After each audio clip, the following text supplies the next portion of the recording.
Welcome to VoteProPot-Cast, the award-winning cannabis news podcast brought to you by VoteProPot.com. Here are your hosts, Phil Adams, Jay Britton, and Andrew McCreadys.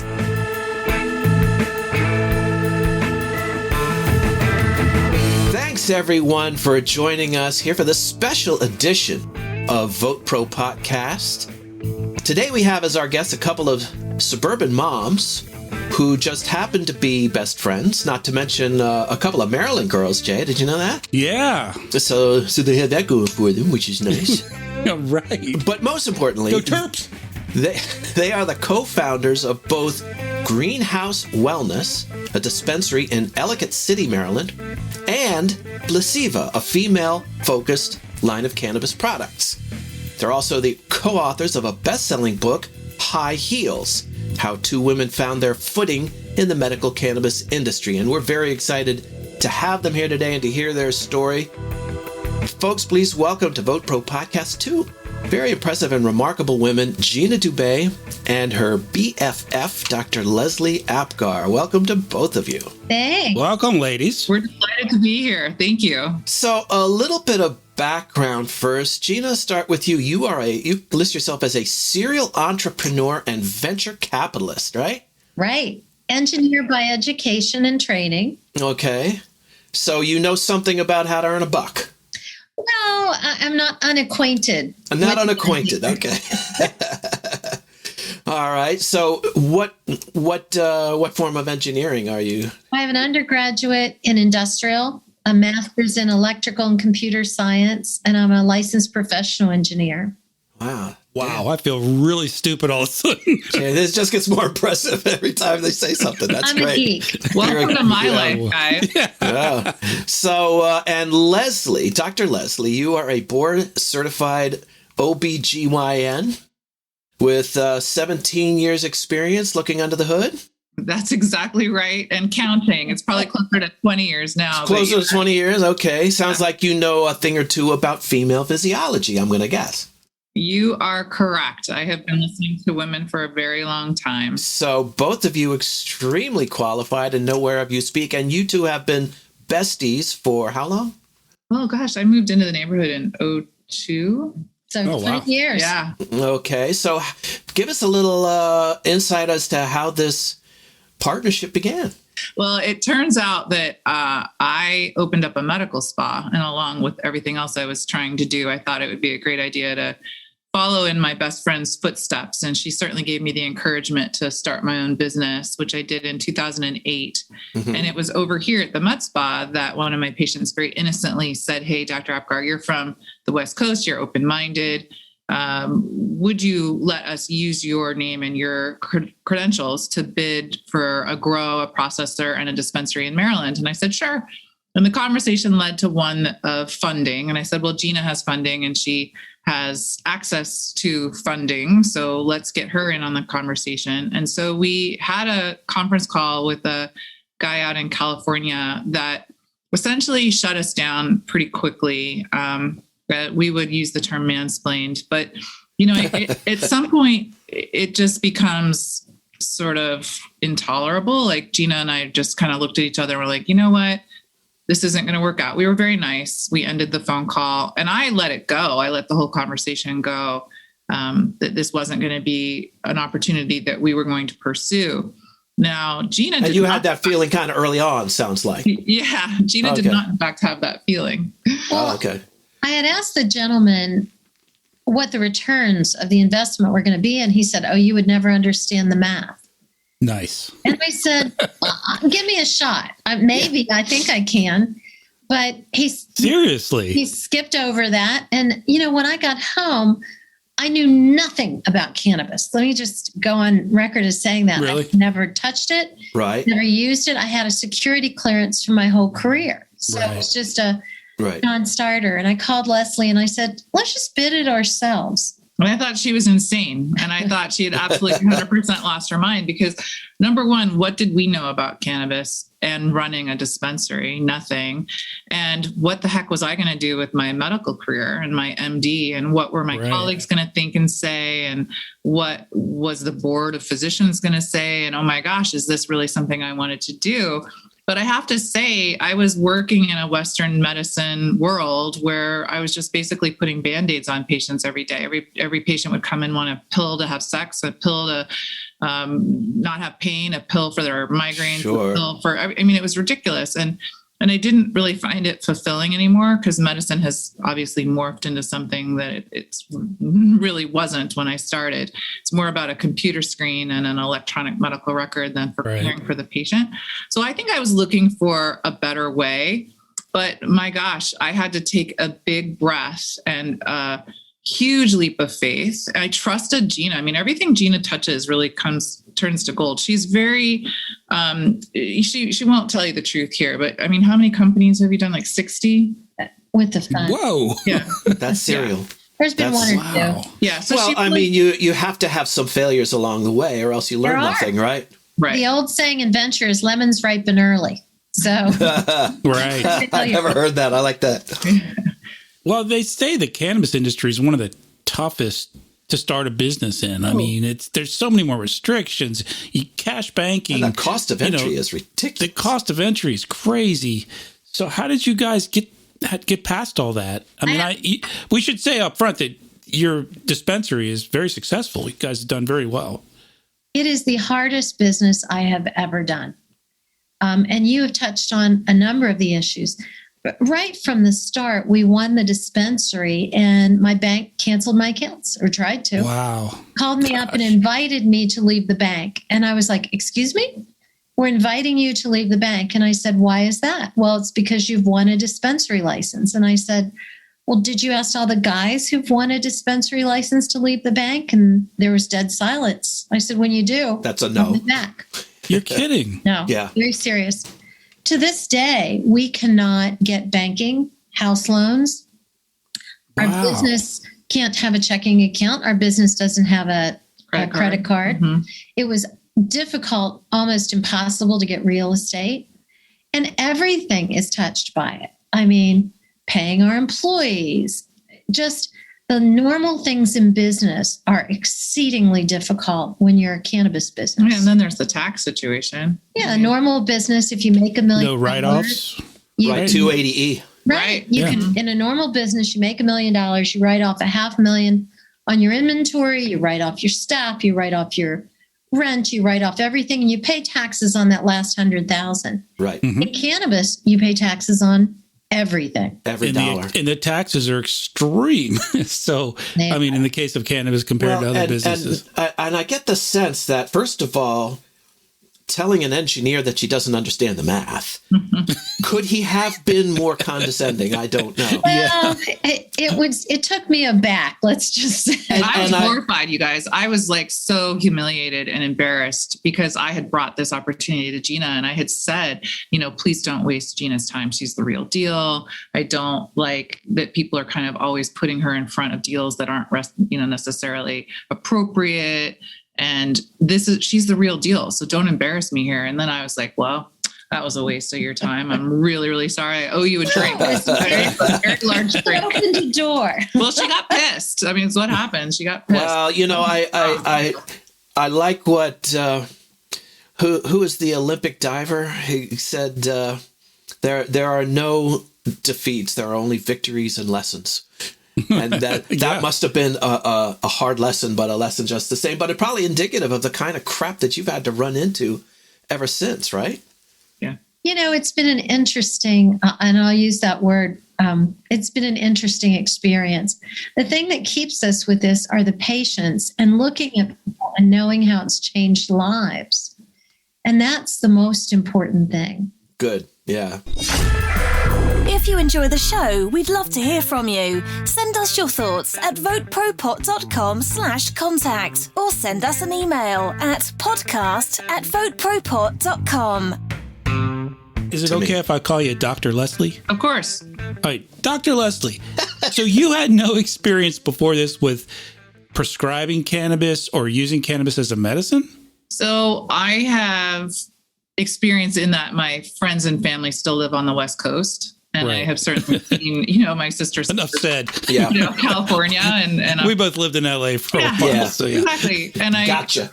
still have family in the Seattle area. So I certainly knew about it, but it was never taught to me in medical school. I didn't know about the endocannabinoid system. So I had to start from scratch. When we were writing this proposal fast and furiously, I might add, because we only had like 10 business days or something until it was due. I was researching. Gina downloaded 6 books from Amazon, which is hysterical because she really didn't know anything about cannabis at all. And I did a deep dive into the literature that I could find and the science that I could find that I deemed legitimate, because if I'm going to put my name and my MD behind something, I really wanted to make sure it had the credibility. And imagine my surprise when I started learning about this system called the endocannabinoid system that we are all born with. And I fascinates me. Receptors and our own endogenous cannabinoids. I just couldn't believe what I was reading. And so, it was really a leap of faith is what it turned, it started out as, but it turned into the most important medicine I've ever practiced. Wow. It's been really transformational for both of us. So you're a true believer now.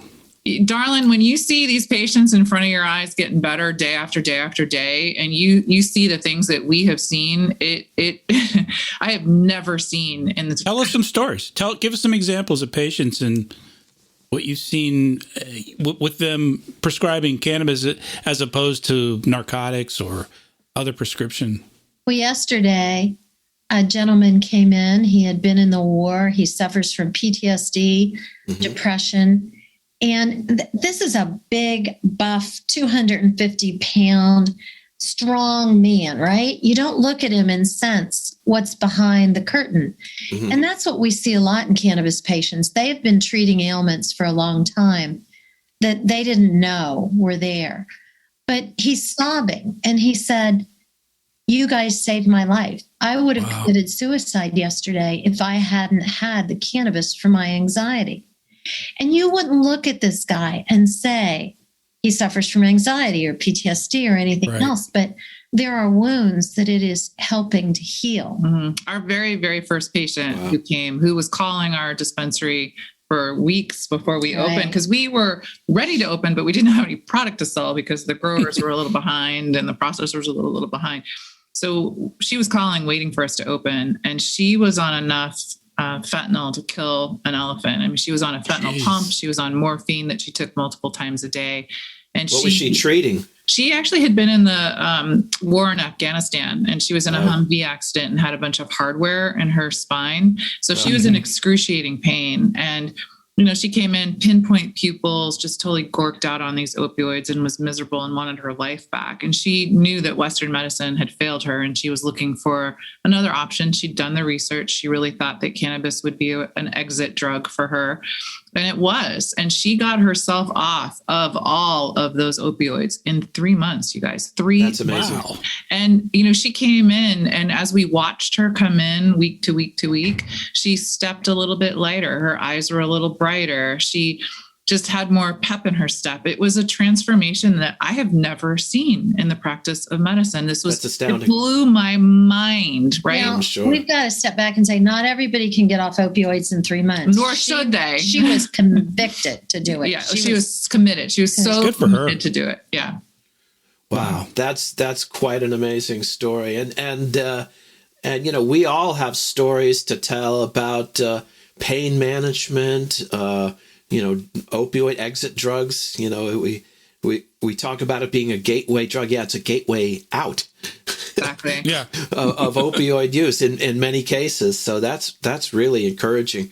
The other thing that strikes me about what you were saying earlier, Gina, is that it sounds like from a business standpoint, just the mere fact that you got into a cannabis industry burned a lot of financial bridges for you in a lot of ways, did it not? Very difficult. So you really kind of have to be in for a penny, in for a pound. And once you make that transition into the cannabis industry, right? You do. You have to be very creative. You have to be able to problem solve in very, very creative ways. We are constantly doing that on a daily basis. We're told no, we're told this is never going to work, and we have to create a way out of that or through it. So it is, I think our brains have really become wired to do that. We're told no, we just go, no, we're going to find it another way. Well, it's the simple things like everybody can go to Facebook. We can't say that we're a cannabis dispensary on Facebook or they take down our page. Yeah. Same with us. Yeah. We can't, use a Facebook boost. Now, you can do a number of things on Facebook, which I struggle with, but we can't say what our business is. Same with Instagram. It is from the tiny little things to the big.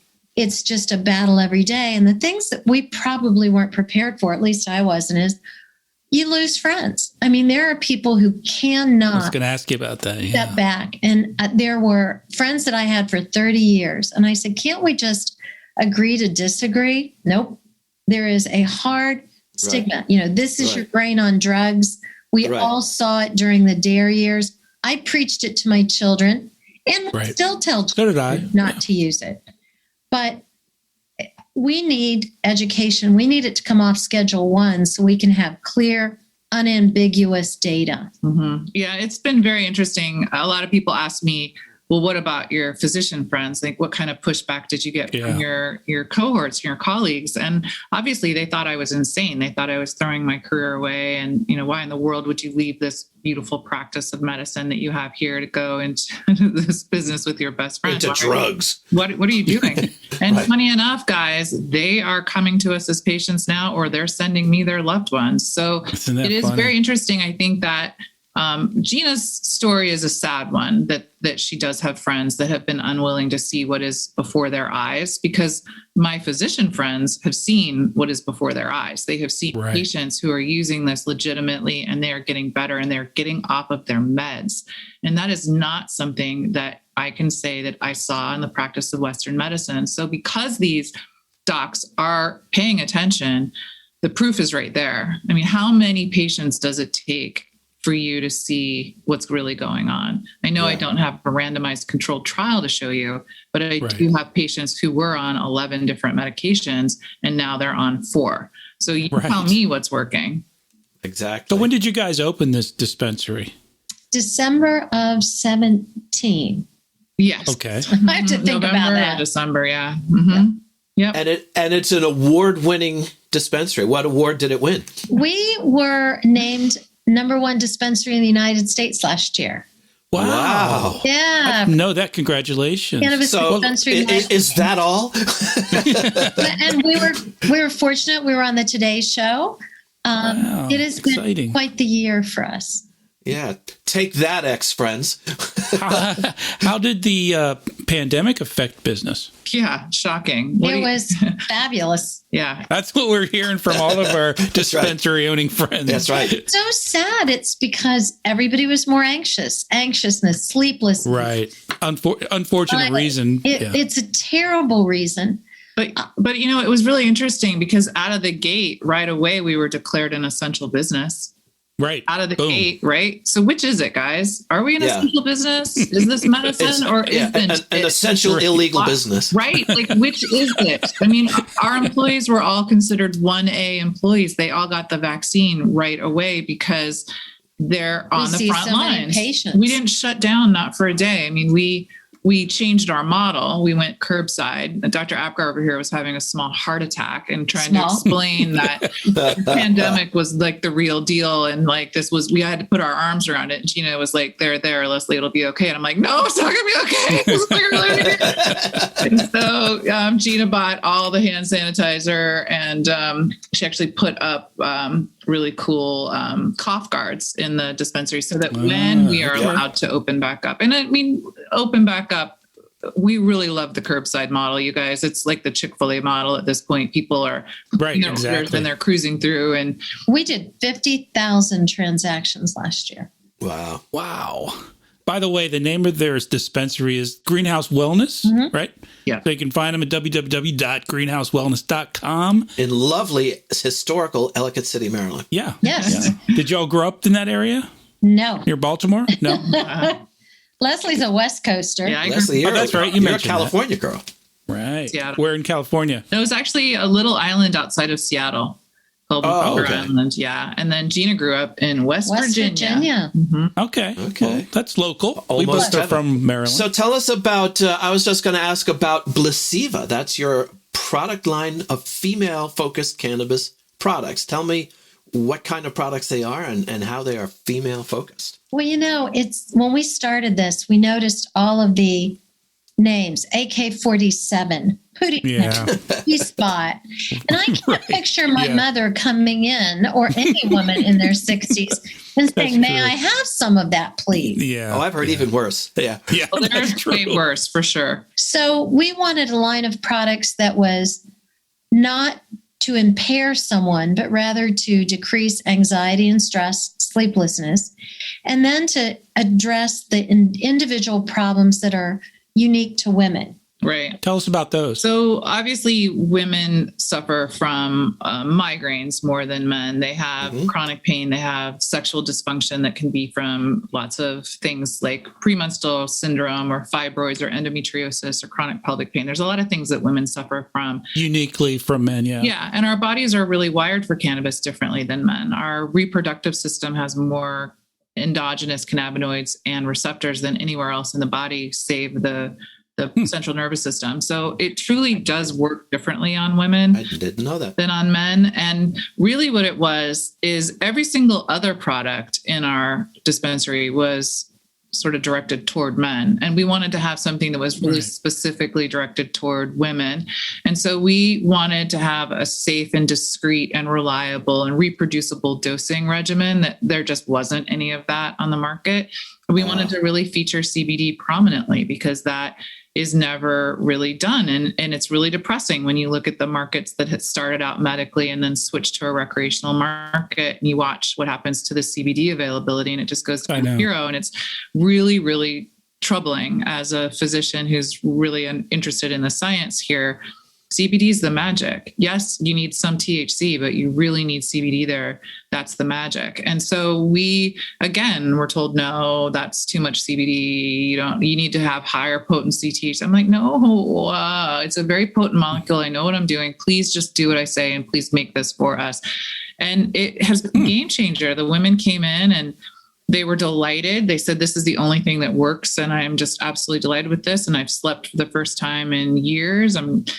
We even had a very heavy user from Colorado who came in and said, this is the only thing that works for my anxiety. I'm like, that's because you're taking too much THC in Colorado. There you go. I agree. I agree completely. So it's not just a marketing thing. It's a formulation too. I mean, you've really sort of focused on the formulation and geared that towards the women physiologically, I guess. Well, it's really, I love where your head's at, but let me just be honest with you. We sell a ton of Blissiva to men. And yes. I noticed that the little vape pens are pink. Well, that's what I tell them. I'm like, listen, are you comfortable in your masculinity? The sucker's purple. And if that doesn't hurt you, this is going to be perfect for your anxiety and sleep. And we definitely have men that love it. And Gina fought me on that because she is the epitome of a business person. And she said, Leslie, I do not want to exclude 50% of the population. And that's a good point as a business person. I think we should have Blissiva. Yeah. I do. Yeah. There you go. Blissiva.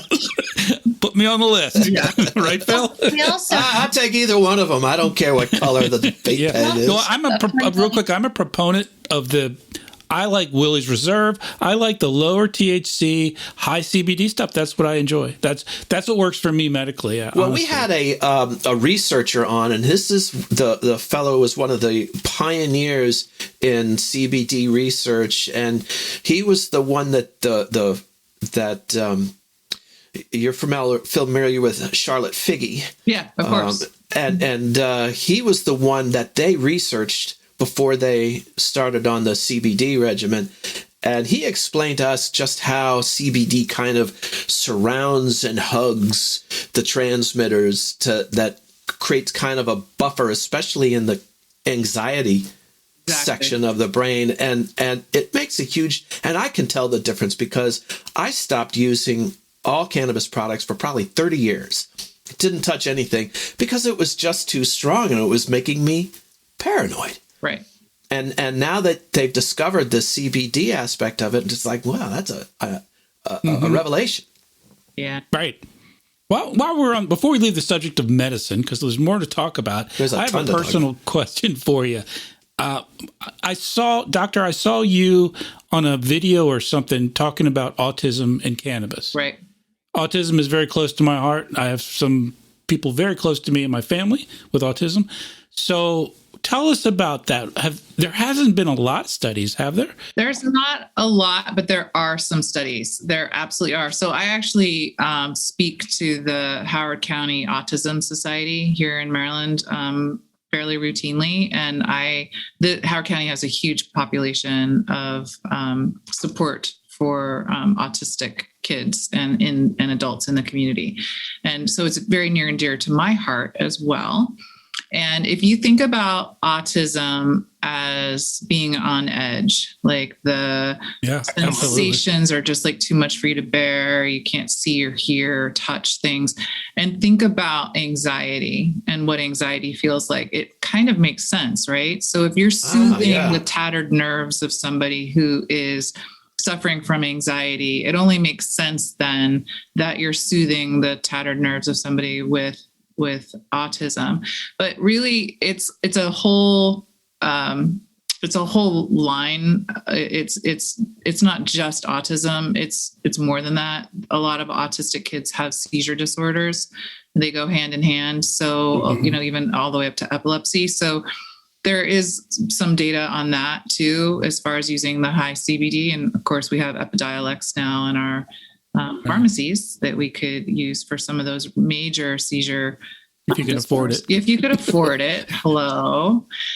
So I have really seen patients have great success, and the amount of suffering that happens in those households is astonishing. The caregivers. Yeah. It's astonishing. It's unbelievable. Trust me. I know. Caregivers go through on a daily basis. So any little bit of help that we can give to ease the individual with autism's suffering and also the caregivers suffering. My God, what they go through. But stories we could tell. We definitely have had great success with that. A lot of people, I do tons of consultations with those folks and kind of help them get started with dosing regimens. And, it's really powerful. So we read in the news this week that the Senate has reintroduced the House version, or their version of the House Safe Banking Act, and that's supposed to alleviate a lot of the problems that financial institutions have facing federal sanctions just for having cannabis clients. Where do you think that's headed, Gina, and how do you think that's going to affect you and your business? Well, we have our fingers crossed in a big way, because I believe it will make everything safer. On the West Coast, from what we understand, a lot of people don't bank at all. They keep cash, which is dangerous for employees, the business. On the East Coast, here in Maryland, at least, we have a single bank, one in Maryland, that will take our money. Now, we get no interest on it. We can't use checks. Pay lots of fees. So I bet. Safe banking. But that's what you need, more fees. Right. In your business. Safe banking, though, will alleviate that stress. It will allow us to easily pay employees, pay vendors, write checks, operate like a normal business. Yeah. And file your taxes electronically. Hello.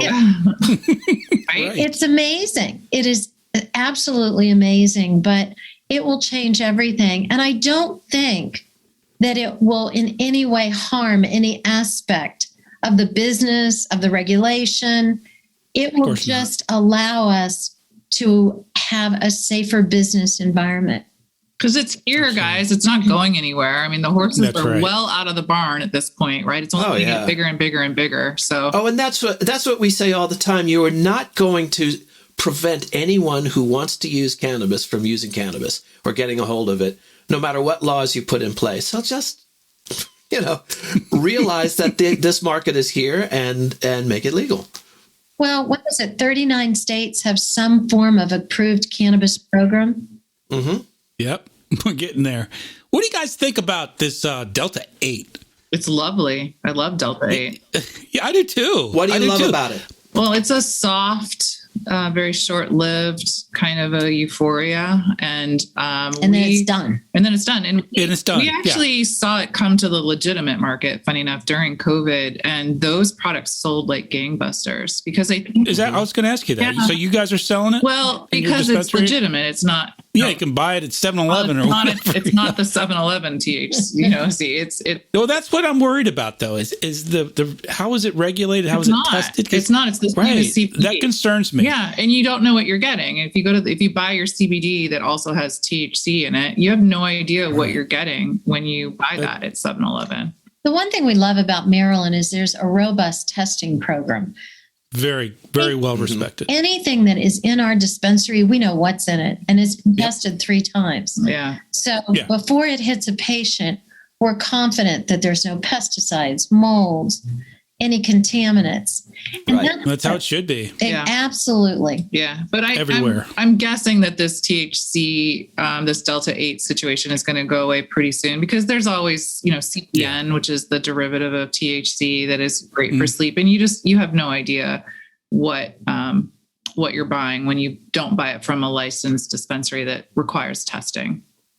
So what overarching goal do the two of you have? What are you trying to, aside from, you'd like to make some good money and stay in business and treat and care for patients, but is there a larger goal you're looking to advance? Absolutely. I mean, we're trying to legitimize and raise the bar and refine this and just make it more professional, more legitimate. This is medicine. This is not about getting people stoned. This is not about anything other than trying to create wellness and balance and improve the quality of people's lives. And the only way that we can do this is through education and to push the envelope and insist that we do want CBD grown. We do want Delta 8 grown. We do want different terpenes in our products, and that we really want to make this legitimate, reproducible medicine.